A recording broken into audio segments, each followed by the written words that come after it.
बघा प्रश्न काय दिलाय, the sum of the digits in a 2 digit number is 9. एक संख्या दिली बघा 9 काय आहे. The number obtained by interchanging the digits exceeds the original number by 27. Find the 2 digit number. माठवून बघा, एक 2 अंकी संख्येतील अंकांची बेरीज किती आहे? 9 आहे. जर आपण अंकांची अदलाबदल केली तर मिळणारी संख्या ही आधीच्या संख्येपेक्षा 27 ने काय आहे? मोठी आहे. तर ती 2 अंकी संख्या काढा. 2 अंकी संख्या आपल्याला काढायची. मग काय करणार? आपल्याला पहिला माहित पाहिजे डिजिट्स माहित पाहिजेत. कोणकोणते डिजिट्स आहेत जरा सांगा. 2 जर आपण डिजिट्स घेतले, एक एक्स घेतला आणि एक वाय घेतला, ही संख्या तयार झाली अशी. आता हा एकक स्थानचा अंक आहे आणि हा कुठला आहे? दशक स्थानचा. एकक स्थानच्या अंकाला काय येणार जरा सांगा मला. वाय. घेताना पण काय घेतलं? हे युनिट प्लेसला घेतलं. कुठला आहे? युनिट. आणि हे काय झालं? टेन्स. टेन्सला कितीनं गुणायचं असतं? 10 गुणायचं असते, म्हणजे 10x. आणि वायला कशानं गुणायची गरज नाही. म्हणजे ही तुमची संख्या अशी तयार होते. ही संख्या तयार झाली 2 डिजिट नंबर. जर आपल्याला माहित नसेल तर किती अंकी संख्या तयार झाली सांगा? 2 डिजिट नंबर असा तयार झाला आपला, म्हणजे 2 अंकी संख्या म्हणायची. काय म्हणायचं? 2 अंकी संख्या तयार झाली. आणि यातले अंक कुठले आले? याला म्हणायचं डिजिट्स. काय म्हणायचे? डिजिट्स. हे आपल्याला बेसिक माहित पाहिजे तर आपल्याला हा प्रश्न कळतोय. पहिल्यांदा कंडिशन काय दिल्या? 2 डिजिटची बेरीज किती आहे? 9 आहे. म्हणजे हे एक्स अधिक वाय किती झालं? 9. म्हणजे आपल्याला पहिली कंडिशन काय मिळते? X plus Y is equal to 9. The sum of the digits in 2 digit number is 9. एक 2 अंकी संख्येतील अंकांची बेरीज. अंकांची बेरीज हा एक अंक आहे आणि हा एक अंक. या 2 अंकांची बेरीज किती झाली? हे झालं पहिली कंडिशन तयार होत. नंतर काय सांगितलं की the number obtained by interchanging the digits exceeds the original number by 27. आता नंबर ऑब्टेन तयार झालाय, हे उलट सुलट करून. इंटरचेंजिंग म्हणजे कसं ना सांगा? ह्यामध्ये चेंज झाला, बदल करून. आदला बदल ना म्हणायच्याला. मग काय झालं? 10y प्लस एक्स होणार. हा वाय तिकडे जाणार आणि एक्स काय होणार? इकडे येणार. ह्याला म्हणायचं अंकांची आदला बदल. मग हा नंबर तयार झाला. बघा, नंबर तयार झालेला काय आहे? कितीनं जास्त आहे? 27 न जास्त आहे. कुणापेक्षा? ओरिजिनल नंबर पेक्षा. मग ओरिजिनल नंबर काय होता आपला? बघा, ही कंडिशन सेकंड तयार झाली आपली. काय काय केलं सांगा. पहिली कंडिशन आपली काय तयार झाली? 2 अंक आहेत म्हणून सांगितले, तर 2 अंकांची बेरीज किती आहे? 9 आहे. किती आहे? 9.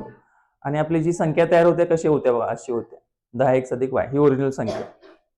नंतर आदला बदल करून काय झाली? ही संख्या तयार झाली. आणि ही संख्या अगोदरच्या पेक्षा कितीने जास्त आहे? 27 ने जास्त आहे. ही कंडिशन कुणामुळे तयार झाली? अंकांची अदलाबदला केली तर मिळणारी संख्या ही आधीच्या संख्येपेक्षा कितीने मोठी आहे? 27 ने मोठी आहे. मग आता हे जर बेसिक तुम्हाला माहित असेल तर आपल्याला प्रश्न पुढे सोडवता येते. माझा पहिला काय लिहायचं? सपोज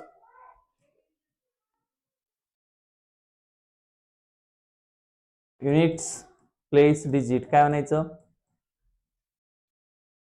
कुठला आहे? एक्स. समजा एकक स्थानचा अंक किती आहे? किती म्हणलाय आपण एकक स्थानचा अंक? वाय म्हणलाय ना? वाय घ्या. वाय एकक स्थानचा अंक वाय आहे.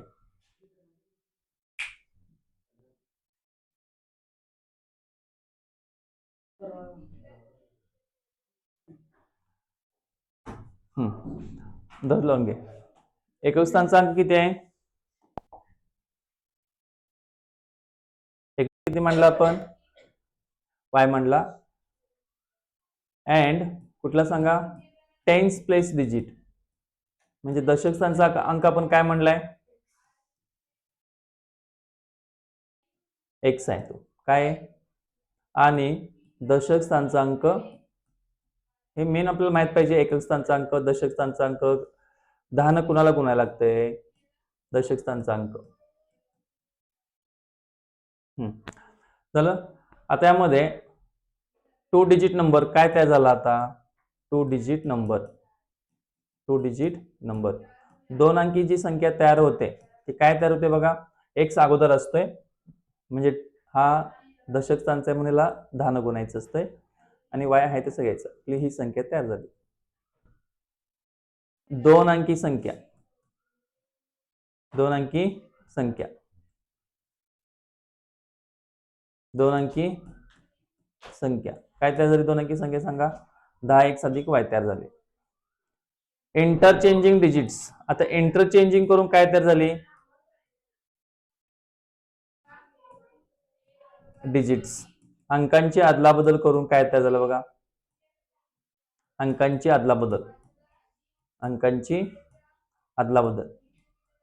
चला अंकांची अदलाबदल केली म्हणजे आपण x आणि y मध्ये बदल केला मग y ला काय येणार 10y होणार आणि इथं x येणार ही आपली संख्या तयार झाली दोन्ही संख्या काय सांगितलं फर्स्ट कंडिशन नुसार काय तयार झालं सांगा पहिली अट आपली काय आली 2 डिजिट्स जे आहेत त्यांची बेरीज किती आहे 9 आहे मग हे इक्वेशन नंबर फर्स्ट झालं सेकंड इक्वेशन काय होणार तेच आपलं ओरिजिनल जी संख्या आहे अंकांची अदलाबदल केल्यानंतर जी संख्या मिळाली आपल्याला इथं ही संख्या काय आहे ओरिजिनल संख्येपेक्षा मूळ संख्येपेक्षा किती जास्त आहे 27 ने जास्त आहे आता यामध्ये आपल्याला मागं पुढं करावं लागतं सगळं लक्षात ठेवा हे अधिक x इकडे काय होते वजा x किंवा सगळे पॉईंट तिकडे न्यायचे फक्त 27 इकडे ठेवायचे लेफ्ट साइडला मग काय काय झालं 10y आहे तसं इकडे अधिक व्हायचं काय झालं अधिक व्हायचं काय होते वजा y होते 10y वजा y परत x वजा 10x बरोबर इकडे काय राहिलं फक्त 27 काय काय केलं सांगा अधिक 10x इकडे काय होते वजा 10x अधिक वायचं वजा y अधिक 27 इकडेच ठेवलं आपल्याला माहिती आहे इकडे 27 इकडे ठेवायचं असते बरोबर चिन्हाच्या इकडं इथे किती आलं 9y वजा 9x बरोबर 27 तर 9 न भागायला y वजा x 3 आलं व्यवस्थित करून घ्या वजा x पहिला घ्या अधिक y नंतर घ्या बरोबर 3 इक्वेशन नंबर किती मिळालं सेकंड मिळालं हे पहिले इक्वेशन आणि हे इथले आपण कितीनं भागलेलं आहे इथं डिवाइड बाय 9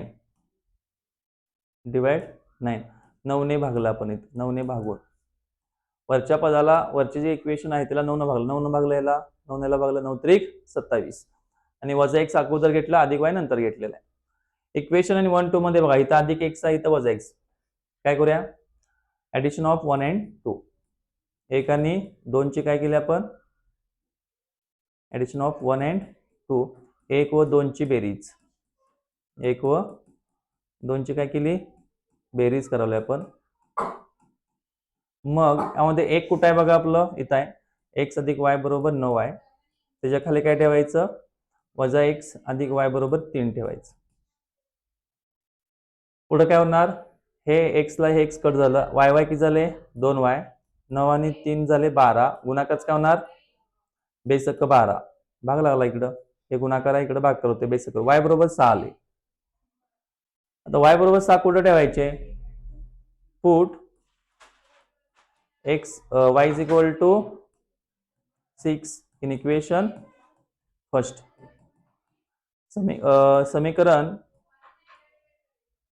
1 मध्ये काय करा y बरोबर 6 ठेवा y बरोबर किती ठेवा 6 समीकरण 1 कुठे आहे बघा आपलं समीकरण 1 इथं आहे x अधिक y बरोबर 9 झालेलं आहे मग y ची किंमत काय ठेवायची 6 ठेवायची 6 बरोबर 9 x बरोबर काय झालं 9 वजा 6 किती आलं उत्तर 3 म्हणजे आपल्याला दोन्ही किमती मिळाल्या चला x बरोबर किती मिळालं आपल्याला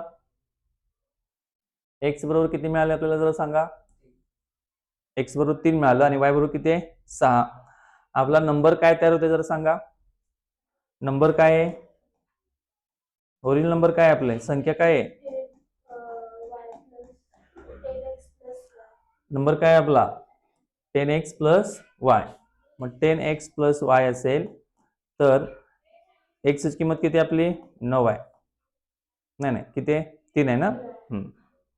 एक्सची किंमत आपली 3 आहे. मग 10ला कितीनं गुणायचं? 3 गुणायचं. चला यामध्ये किती आहे बघा, 10x अधिक y. 10 गुणिले 3 अधिक किती, y ची किंमत ठेवायचं, y ची किंमत 6, 10 30, 30 आणि 6 किती झाले? 36. म्हणजे आपल्याला जी संख्या मिळणार आहे ती 36 मिळणार. म्हणजे एवढं आपल्याला समजून घेऊन व्यवस्थित करायचं आहे. मग 36 ही संख्या आपली येणार उत्तर.